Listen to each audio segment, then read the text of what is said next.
네, 오늘 성경 말씀은 느헤미야 4장 1절에서 14절까지 말씀입니다. 느헤미야 4장 1절에서 14절까지 말씀입니다. 저 여러분이 한 절씩 번갈아 가면서 읽으시겠습니다. 산발랏이 우리가 성을 건축한 다음을 듣고 크게 분노하여 유다 사람들을 비웃으며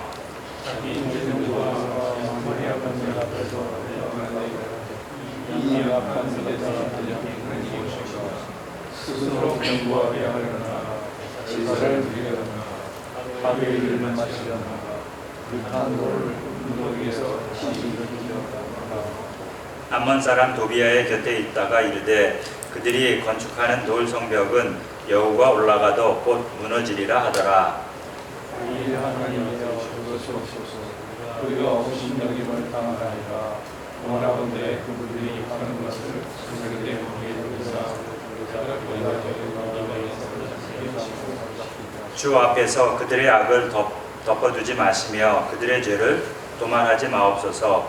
그들이 건축하는 자 앞에서 주를 노하시게 하였음이니이다 하고 이에 우리가 성을 건축하여 정로와 연결되고 높이가 절반에 이르렀으니 이는 백성이 마음을 위하였습니다.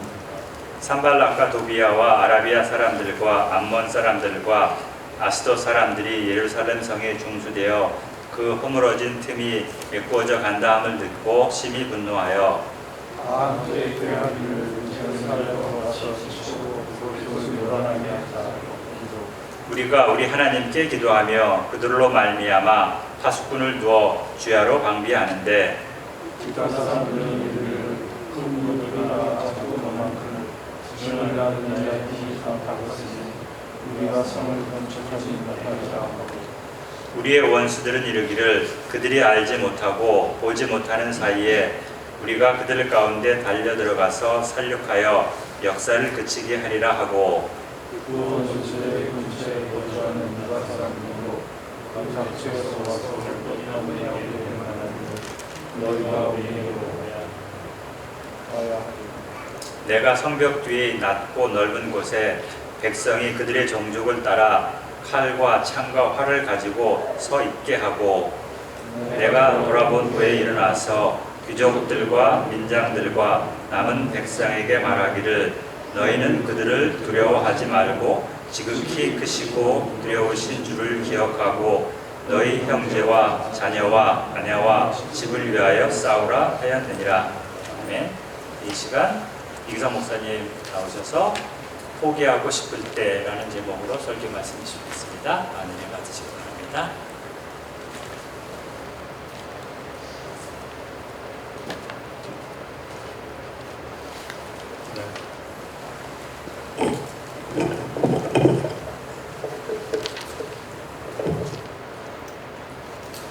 네, 우리 주위의 형제자매들과 함께 인사 나누겠습니다. 사랑합니다. 섬기겠습니다. 안녕하세요. 네. 네. 감사합니다. 제가 기도하고 시작하겠습니다. 하나님 아버지 감사합니다. 하나님을 간절히 찾는 자들에게 은혜를 베풀어 주시는 그 하나님을 믿고 의지합니다. 이 시간 하나님 말씀이 영적으로 육적으로 지치고 힘들어하는 우리 모두에게 힘이 되고 위로가 되고 능력이 되는 말씀이 되기를 기도합니다. 이 시간 하나님 말씀에 집중하지 못하게 하는 여러 가지 우리 마음속에 있는 근심과 염려와 걱정들을 주님의 십자가 앞에 내려놓습니다. 성령께서 우리의 마음과 생각을 지켜주시옵소서. 예수님 이름으로 기도드리겠습니다. 아멘. 저희가 지난주에 느헤미야 3장 말씀을 함께 살펴봤습니다. 140년 동안 무너져 있던 성벽과 성을 다시 쌓게 되었죠. 길이가 2.5마일이나 되고 평균 높이가 40피트, 그 다음에 두께가 8피트나 되는 굉장히 많은 일이 필요한 공사였죠. 워낙 힘든 공사니까 이거 느헤미야가 혼자 힘으로는 절대 할 수 없는 일이죠. 그래서 느헤미야가 우리 같이 함께 하자고 하나님께서 도와주신다.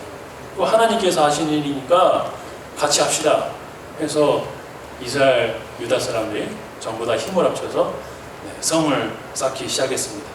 예루살렘 안에 사는 사람들 뿐만 아니라 예루살렘 밖에 사는 사람들, 남자, 여자 할 것 없고 뭐 나이 든 사람이나 젊은 사람 할 것 없이 모두가 힘을 합쳐서 예루살렘 성벽을 다시 쌓기 시작했습니다. 성벽을 구역별로 나눠가지고 자기가 맡은 구역을 다시 쌓고 또 그것을 마친 사람들은 또 다른 곳에 가서 또 성벽을 다시 쌓고 또 그 성벽 중에 혹시라도 뭐 다른 사람들이 하기 싫어하는 구역이 있다면 제가 자원하겠습니다 해가지고 서로 각자 맡은 바 그 성벽에 고쳐야 할 부분들을 나눠서 열심히 일해서 성벽을 쌓기 시작했습니다. 성벽을 다시 쌓는 일이 우리가 살펴봤던 3장에서 그냥 끝났다 그러면 이거 그냥 해피엔딩으로 잘 끝나는 이야기죠. 그런데 오늘 4장 말씀 보니까 성벽 쌓는 것을 반대하는 사람들이 나타났습니다. 산발락과 도비아라는 사람입니다. 이 사람들이 처음 나온 건 아니죠. 우리가 2장에서 살펴봤는데 이 사람들은 느헤미야가 예루살렘에 도착했을 때부터 아주 기분 나쁜 눈으로 느헤미야를 쳐다봤던 사람들이죠. 성벽을 건축한다 그러니까 이 사람들이 이제 비웃기 시작했죠. 니네 무슨 140년 동안 무너져 있는 성벽을 다시 쌓겠냐고 하면서 조롱하기 시작했습니다. 우리가 지난 3주 동안 느헤미야 말씀 묵상하면서 우리 삶 가운데, 우리 교회 안에서, 우리 가족 안에서 혹시 무너진 곳이 어딘가 이런 것들을 발견하고 우리가 다시 그것을 쌓기로 결심을 했죠. 그런데 우리가 이런 결심을 했다면 기억해야 할 것이 하나 있습니다. 우리가 무너진 것을 다시 쌓으려고 우리가 결심했을 때, 결정했을 때 항상 반대가 있다는 것입니다. 바울이 우리 삶을 가리켜서 영적 전쟁이라고 이렇게 말했잖아요. 에베소서 6장에 보면 우리의 싸움은 인간을 적대자로 하는 싸움이 아니라 통치자들과 권세자들과 하늘에 있는 어둠의 지배자들, 악한 영들을 상대하는 싸움이라고 이렇게 말씀합니다. 적대자가 누굽니까? 적대자는 사탄이거든요. 그렇다면 우리 삶 가운데는 왜 이런 영적 전쟁이 계속되는가? 바울이 에베소서 5장에서 이렇게 말씀합니다. 여러분이 전에는 어둠이었으나 지금은 주님 안에서 빛입니다. 빛의 자녀답게 사십시오. 빛의 열매는 모든 성과 의와 진실에 있습니다. 주님께서 기뻐하시는 일이 무엇인지를 분별하십시오. 우리가 왜 영적 전쟁을 겪게 되는가? 하나님의 빛된 자녀로 살려고 하면 그럴 수밖에 없다는 거죠. 사탄이 가만두지 않는다는 겁니다. 사탄도 우리가 일할 때, 우리가 하나님의 기뻐하시는 일을 위해서 우리가 수고할 때 사탄이 구경하지 않고 사탄도 열심히 일한다는 거죠. 그런데 반대로 우리가 빛의 자녀로 살지 않으면, 우리가 기도하지 않고 예배하지 않고 하나님께서 기뻐하시는 일이 무엇인지 무관심하게 살아간다 그러면 사탄도 아무 일 하지 않는다는 거죠. 절대 우리를 건드린 일이 없습니다.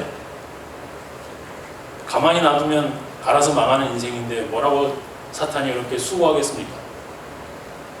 그래서 우리가 무너진 것을 다시 쌓고 보수하려고 할 때 사탄 마귀의 방해가 있다는 것을 우리가 꼭 알아야 되고, 그 방해가 있을 때 우리가 절대 포기하거나 물러서서는 안 된다는 그런 말씀입니다. 그러면 우리는 어떻게 해야 되는가? 오늘 우리가 함께 읽어본 4장 말씀에 그 답이 나와 있습니다. 우리가 무너진 성벽을 다시 쌓으려고 할 때 우리 안에 어떤 방해가 있고 우리가 그 방해들을 어떻게 이겨낼 수 있는지 말씀을 통해서 한번 살펴보도록 하겠습니다. 첫 번째, 우리가 포기하고 싶을 때 사탄의 방해가 있다는 것을, 이것은 사탄의 방해라는 것을 우리가 알아야 된다는 것입니다. 1절부터 3절 말씀을 제가 읽어보겠습니다. 산발랏이 우리가 성을 건축한다함을 듣고 크게 분노하여 유다 사람들을 비웃으며 자기 형제들과 사마리아 군대 앞에서 일러 말하되, 이 미약한 사람들이 하는 일이 무엇인가? 스스로 견고하게 하려는가? 제사를 드리려는가? 하루의 일을 마치려는가? 불탄 돌을 흙무더기에서 다시 일으키려는가 하고 암몬 사람 도비아는 곁에 있다가 이르되 그들이 건축하는 돌 성벽은 여호가 올라가도 곧 무너지리라 하리라. 유다 사람들이 성벽을 다시 쌓는다는 소식을 듣고 이 산발랏이 굉장히 화가 많이 났습니다. 산발랏이 화가 난 이유가 있습니다. 산발랏은 이 사마리아 지역에서 한마디로 거버너 같은, 한마디로 그 사마리아 지역을 다스리는 관리였거든요. 그런데 느헤미야가 갑자기 찾아왔잖아요. 그 전까지만 해도 나는 이 지역에서 영향력 있는 사람이었는데 느헤미야가 갑자기 오는 바람에 자기에서 관심이 멀어진 거예요. 내 영향력이 점점점 줄어들기 시작한 거예요. 성벽 없이 사는 사람들이 그전에는 산발랏에게 굉장히 와서 도움을 청했거든요. 이 사람의 도움이 있어야지 거기서 먹고 살아갈 수 있는데, 안전하게 지낼 수 있는데, 이제 성벽을 쌓다 그러니까 자기 영향력이 줄어드는 거잖아요. 그래서 이제 화가 난 겁니다. 사람들이 느헤미야에게 좀 더 의지하고 느헤미야를 찾아오기 시작하니까 화가 났죠. 140년 동안 아무것도 안 하고 있던 사람들이 갑자기 성을 쌓는다고 했을 때 이 사람들이 정말 설마 성 쌓겠나? 라고 생각했는데 진짜로 성벽을 쌓기 시작하니까 이제 가만히 있으면 안 되겠다 해가지고 화를 낸 거죠. 그러면서 성벽 쌓는 사람들을 조롱하고 얕잡아 보기 시작합니다. 힘없는 유대 사람들이 무슨 성벽을 쌓겠어? 니네들 혼자 힘으로 성 쌓겠니? 예배 드린다고 없던 성벽이 생기냐? 성벽 쌓는 거 그 하루 이틀 안에 할 수 있는 거 아니야. 뭐 쇠돌을 갖다 쓰는 것도 아니고 불에 탄 돌을 주워다가 다시 쌓는 성이 얼마나 튼튼하겠냐. 그러자 옆에 있는 도비아도 거들죠. 니네들이 쌓은 성벽은 여호가 올라가서 한번 펄쩍 뛰어도 다 무너진다. 여호가 등치가 큰 동물이 아니잖아요. 조심조심 걷는 여호인데 그 여호가 한 번만 그 성에 올라가서 펄쩍 뛰어도 성이 무너진다. 한마디로 니네들이 쌓는 성은 정말 뭐 형편없는 성이라고 이렇게 비난하는 거죠. 지난주에 우리 교회가 돕고 있는 조은재 선교사님의 선교 소식을 우리가 영상과 사진을 통해서 한번 살펴봤습니다. 선교사님께서 카톡으로 선교지 소식을 자주 전해주십니다. 그 선교지 소식을 읽다 보면 하나님께서 선교사님을 통해서 하신 놀라운 그 사역의 역사의 증거들이 있고, 또 반면에 정말 사역이 힘들고 어렵구나 라는 것을 그 메시지를 통해서 알게 됩니다. 시골에 있는 목회자들에게 하나님 말씀을 가르치고 증거하러 가는 길이 쉬운 길이 아니에요. 비포장 도로를 오랜 시간 운전하고 가야 되고, 또 가다 보면 뭐 폭우를 만나가지고 뭐 도로가 끊긴 일도 있고, 뭐 우리는 그런 거 겪기 힘들잖아요. 잠도 편하게 못 자고 뭐 음식을 먹는 것도 굉장히 불편해 하시더라고요. 육체적으로 힘든 일이죠. 자동차가 갑자기 고장이 나고 고장난 자동차를 고쳐야 되는데 부품이 없고, 부품을 기다리는데 그것도 빨리 오지도 않고, 이게 정말 힘든 일이에요. 국경을 자주 넘나드는데 이게 뭐 행정적으로 이렇게 일이 빨리빨리 진행되는 것도 아니잖아요. 항상 그런 내용입니다. 근데 힘들 것 같잖아요. 힘들 것 같은데 선교사님의 편지 내용을 보면 힘들지만 감사하다고 하고 기쁘다고 하고, 이번 보내주신 선교 편지에는 이런 내용이 적혀 있었습니다. 늘 그렇듯이 먼 사역길을 떠나려면 문제가 발생하는데 이번에도 마찬가지입니다. 그래서 동역자들의 기도가 필요합니다. 선교사님께서 그 힘들고 그 어려워도 선교지 사역을 포기하지 않는 이유가 뭔가 보니까 여기 있는 거예요. 하나님의 사역을 내가 하기 때문에 선교지에서 내가 어려움 없이 모든 일이 다 잘 풀릴 거라고 생각하지 않는 거예요. 과거에도 어려움이 있었고 지금도 내가 선교할 때 어려움이 있을 수 있고 어려움이 있고 앞으로도 그런 어려움이 있을 수 있다는 것을 알고 계시는 거죠. 그러면서 우리에게 선교지를 위해서 함께 기도해달라 이렇게 부탁하시는 거예요. 함께 기도하자. 좀 마찬가지로 생각합니다. 우리가 하나님께서 우리에게 주신 꿈과 비전이 있다 그러면 하나님께서 기뻐하신 일을 우리가 그것이 하나님께서 기뻐하신 일이라고 확신하고 우리가 시작했더라도 우리 삶 가운데 또는 우리 교회 안에서 그러한 사명이나 목표를 향해서 우리가 노력할 때 문제가 있을 수 있고 어려움이 있을 수 있다는 거죠. 그리고 그것은 때로는 우리가 가야 되는 그 방향을 바꾸라는 하나님의 사인일 수도 있습니다. 하지만 방해가 있다고 해서 어려움이 있다고 해서 그것이 반드시 틀린 길이고 또 무조건 포기해야 되는 그런 길은 아닙니다.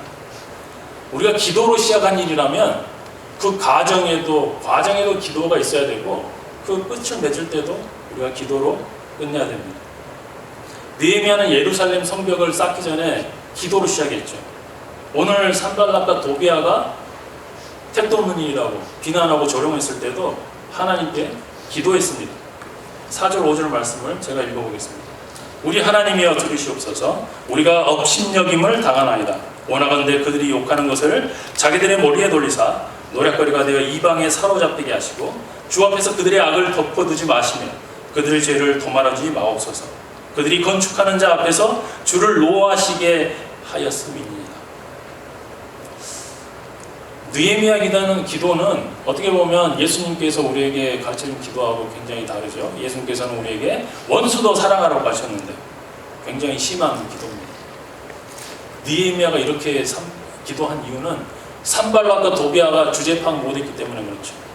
이거 예루살렘 성을 무너진 성벽을 다시 쌓는 일 느헤미야하고 이스라엘 사람들이 하고 있지만 이거 누가 하는 일이냐? 이거 하나님께서 하신 일이다.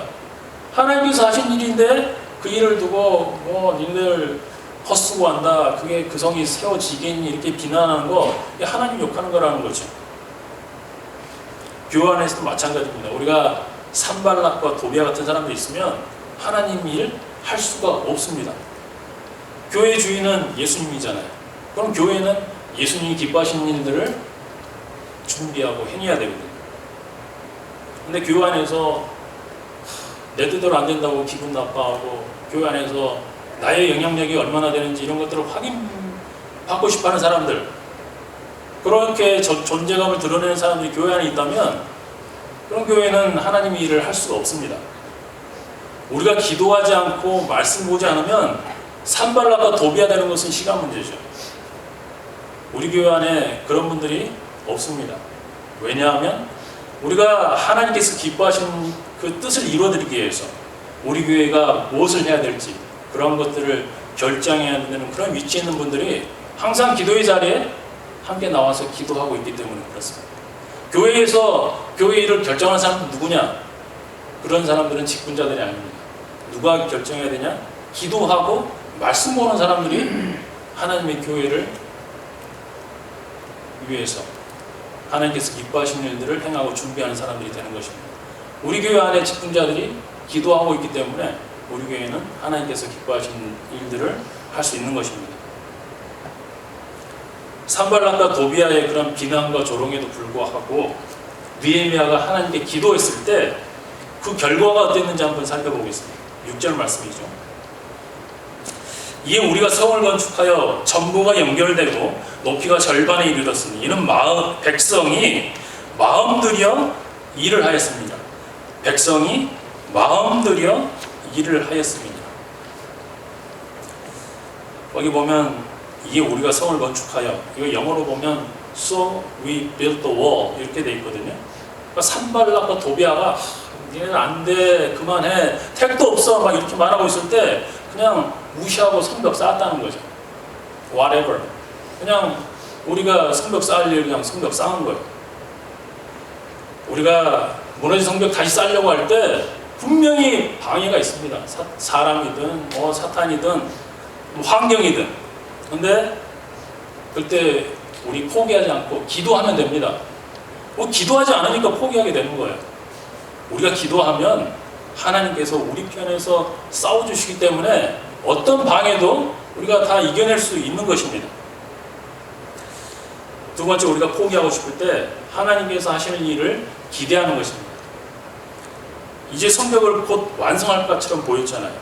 근데 10절 말씀 보니까 진짜 더 큰 위기가 찾아왔어요.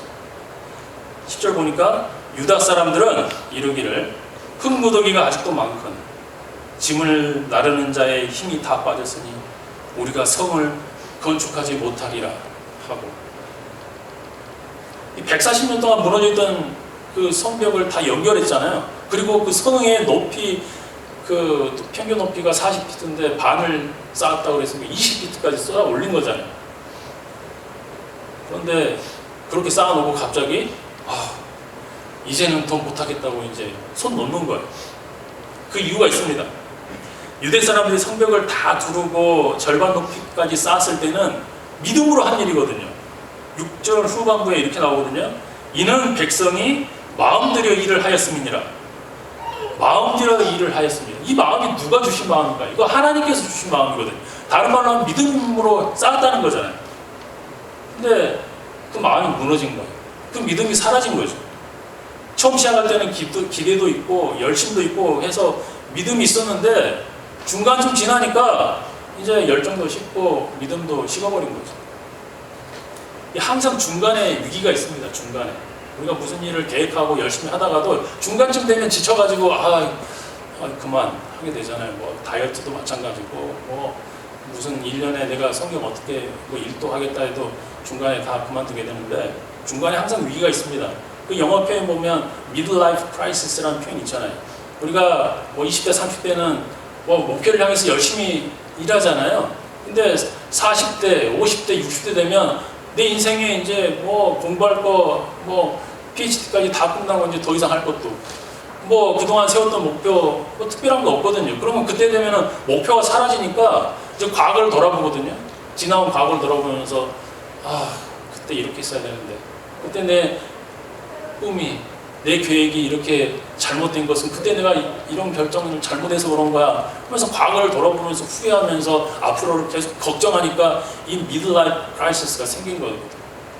중간에 항상 위기가 있습니다. 뭐 등산할 때도 마찬가지잖아요. 올라가다가 중간쯤 되면 힘들어가지고 여기까지 이제 그만 내려가자. 믿음 생활도 항상 중간에 위기가 있습니다. 우리 교회 주일에 예배가 있잖아요. 중간에 있는 게 수요 기도인데 이게 위기거든요. 이거 근데 주일 예배 드렸는데 수요 기도에는 빠져도 되는 거 아니야? 주일 예배 잘 드리면 되죠. 이거 다 사탄 마귀가 주는 생각이에요. 우리가 중간에 이 수요 기도를 잘 드려야지 우리가 영적으로 성공할 수 있습니다. 왜 이게 안 되냐? 우리가 빠지면 사탄 마귀가 좋아하죠. 망하게 돼 있습니다. 주일 예배 한 번 가지고 안 됩니다. 수요 기도회 자리에 나와서 우리가 어떻게든 기도해야 돼요.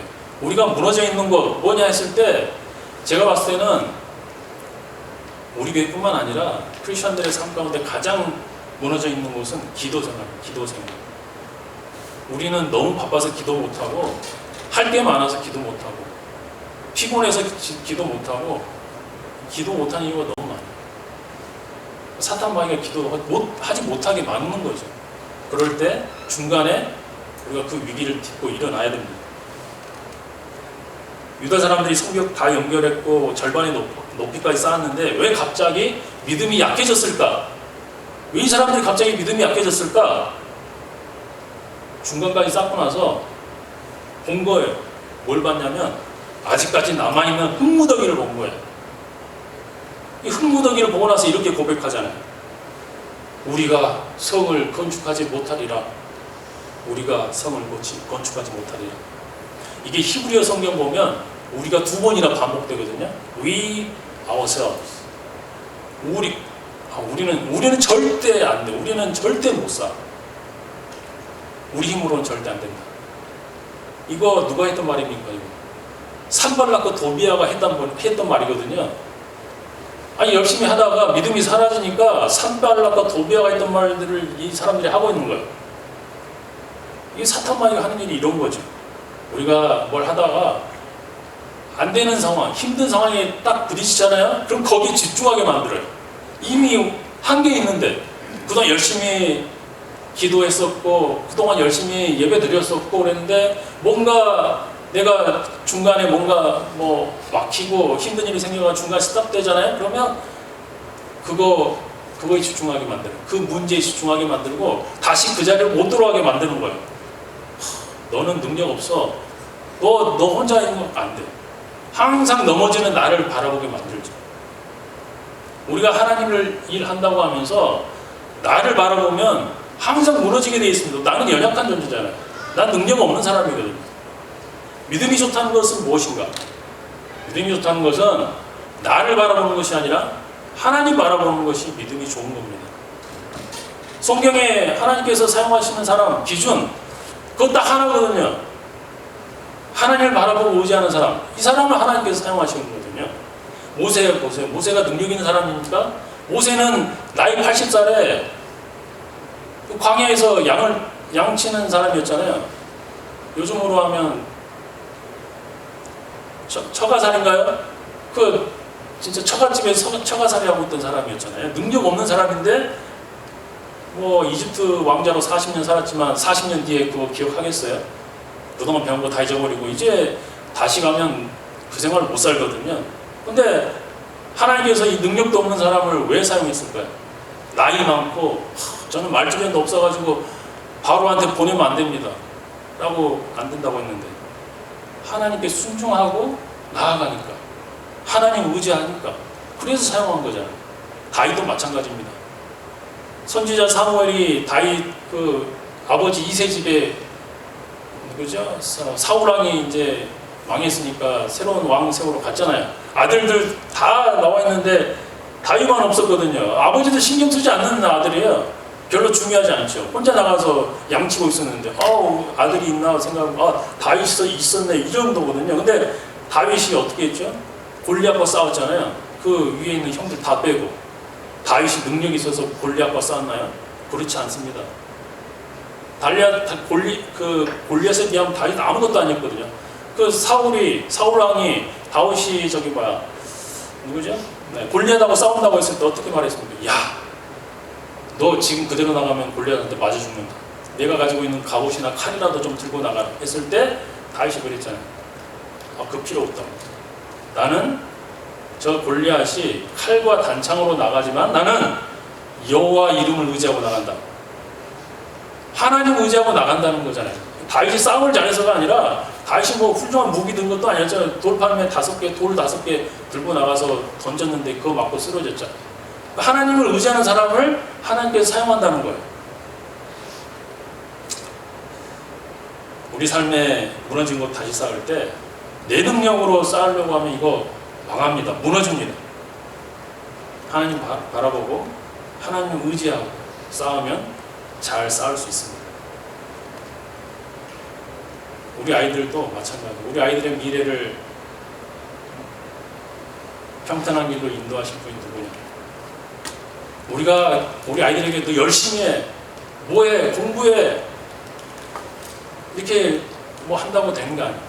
아이들에게 하나님 앞에서 바로 선 자, 하나님께 붙들려 있으면 하나님께서 사용하신다니까요. 하나님께서는 준비된 사람을 사용하는 게 아니라 하나님 의지하는 사람을 준비시켜서 사용하시는 분이에요. 아이들이 잘 되기 원하면 아이들이 하나님 앞에서 바로 설 수 있도록 우리가 기도하고 말씀으로 이끌어줘야 됩니다. 세 번째, 우리가 포기하고 싶을 때 내 인생에 잘해주신 하나님을 기억하는 것입니다. 12절 말씀인데요. 그 원수들 근처에 거주하는 유대 사람들도 그 근처 각처에서 와서 10번이나 우리에게 말하기를 너희가 우리에게로 와야 하리라 하기를. 성벽을 쌓고 있던 유대 사람들 흙무더기 쳐다보면서 이제 더 이상 못하겠다고 막 하잖아요. 그런데 예루살렘 바깥에 살고 있던 유대 사람들도 막 와가지고 말하는 거예요. 야, 저기 산발락, 도비야, 그 다음에 뭐 암몬 사람, 뭐 아스돗 사람들 다 힘 합쳐가지고 이제 가만 안 놔둔다더라. 그만 쌓고 이제 그냥 집으로 돌아와 하면서 와서 계속 설득하는 거예요. 그 말을 한두 번 한 게 아니죠.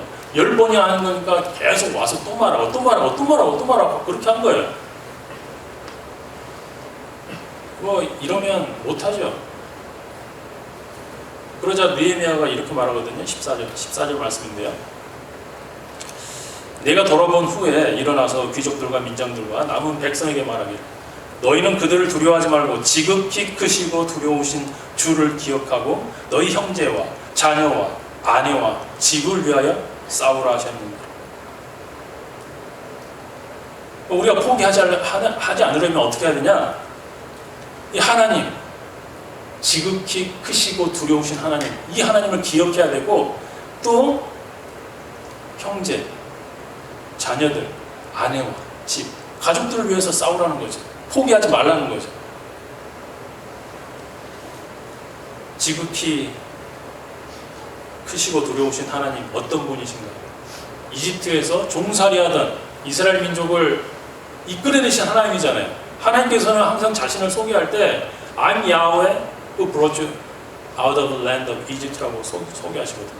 우리가 수요기도회 때 십계명 말씀을 살펴봤는데 십계명 말씀 가장 첫 부분 전에 1계명 전에 하나님께서 소개하실 때 그렇게 하셨잖아요. 나는 너희를 이집트 종살이하던 집에서 이끌어내준 너의 하나님이다. 하나님께서 우리를 위해서 하신 일, 그거 잊어버리면 우리는 어려운 일 있을 때마다 두려워하고 포기하게 돼 있습니다. 불평하게 돼 있어요. 이스라엘 사람들이 출애굽할 때 하나님께서 보여주신 그 놀라운 기적이 얼마나 많습니까? 10가지 재앙, 그 이집트에 있는 10가지 재앙 중에 마지막 재앙은 이집트의 장자들이 다 죽었잖아요. 그리고 쫓아오는 이집트 군인들이 쫓아올 때 앞에 홍해가 막혀 있었는데 홍해를 갈라지게 하셨잖아요. 근데 그거 홍해가 갈라지는 사건을 목격하고 광야에 들어갔을 때 이스라엘 사람들이 목마르다고 불평하고 배고프다고 불평했거든요. 하나님께서 자신들에게 해주신 것을 잊어버렸기 때문이죠. 예수님께서 물고기 2마리, 떡 5개로 5,000명 먹이셨잖아요. 5,000명을 다 먹이신 후에 12강주리에 또 음식이 남았어요. 우리가 만약에 현장에 있던 그 기적을 경험했던 제자들 중에 한 명이라 그러면 이거를 어느 정도 얼마나 이 기적의 감격을 얼마나 기억할 수 있을까요? 기적의 감동이 사라지고 우리의 마음이 다시 무뎌지기까지 얼마나 시간이 흐르면 그렇게 될까요? 한 달? 1년? 제자들은 하루도 가지 않았습니다. 예수님께서 제자들에게 먼저 배 타고 저 건너편에 가라고 해놓고 산에 올라가서 기도하셨거든요. 근데 호수에서 막 바람이 불고 배가 앞으로 못 나가게 되니까 정말 이제 힘들게 이렇게 고생하고 있었어요. 그걸 보고 예수님께서 내려오시거든요. 그래서 옆에 물 위를 걸어오시는데 제자들이 예수님을 알아보지 못하잖아요. 유령이라고 소리를 질렀거든요. 제자들이 예수님 알아보지 못하고 유령이라고 소리친 이유, 마가가 이렇게 말씀하거든요. 그들은, 제자들이죠. 제자들은 빵을 먹이신 기적을 깨닫지 못하고 마음이 무뎌져 있었다. 몇 시간 전에 예수님께서 오병이어로 정말 5,000명 먹이신 기적을 베풀었는데 그 예수님 기적을 금방 잊어버렸다는 거죠. 바로. 예수님이 어떤 분이신지 모르니까 이렇게 어려움이 있을 때 두려워하게 되고 불평하게 돼 있다는 거죠. 하나님에 대한 기대가 없기 때문에 그런 겁니다. 나에게 예수님은 어떤 분이십니까? 예수님께서는 나를 위해서 십자가에서 돌아가신 분이죠. 나의 죄 때문에 돌아가신 분입니다. 우리에게 영원한 생명을 주신 분이 예수님이죠. 그 예수님께서 내 인생에 잘해주셨기 때문에 그 하나님의 은혜 때문에 우리가 지금까지 살아온 겁니다. 우리 교회가 지금 다음 주 15주년이라고 광고 나왔죠? 계속 나오는데 15주년, 앞으로 5년 후에 또 10년 후에 우리 교회는 어떤 모습일까요? 혹시 두려워 걱정되신가요? 지난 15주년 동안 하나님께서 우리 교회에 해주신 우리 인생에 잘해주신 요거 기억하면 앞으로 5년 뒤에도 앞으로 10년 뒤에도 우리 교회는 잘 하나님의 일을 잘 해나가면서 잘 살 수 있습니다. 튼튼한 교회로. 내가 잘해서 내가 열심히 해서 15주년 동안 교회가 잘 서 있었을까요? 천만의 말씀입니다. 사람의 노력으로는 이게 이렇게 될 수 없는 거죠. 우리 삶 가운데 고난과 어려움이 있습니까? 만약에 그렇다 그러면 우리가 하나님의 말씀대로 살아가려고 노력하고 있다는 증거입니다. 나의 수고와 노력에 집중하지 마시기 바랍니다. 하나님께서 하실 일을 기대해야 됩니다. 하나님께서 우리를 위해서 하신 일을 기억하고 잊지 않는다 그러면 우리가 내 삶 가운데, 또 우리 가정 가운데, 우리 교회 가운데, 목장 가운데, 우리 교회, 학교를 통해서 하나님께서 이루실 그 일들을 바라보면서 우리가 앞으로 더 하나님께서 기뻐하시는 일들을 해나갈 수 있을 거라고 믿습니다. 우리 이 믿음 가지고 하나님 앞에 합심 기도 드리도록 하겠습니다.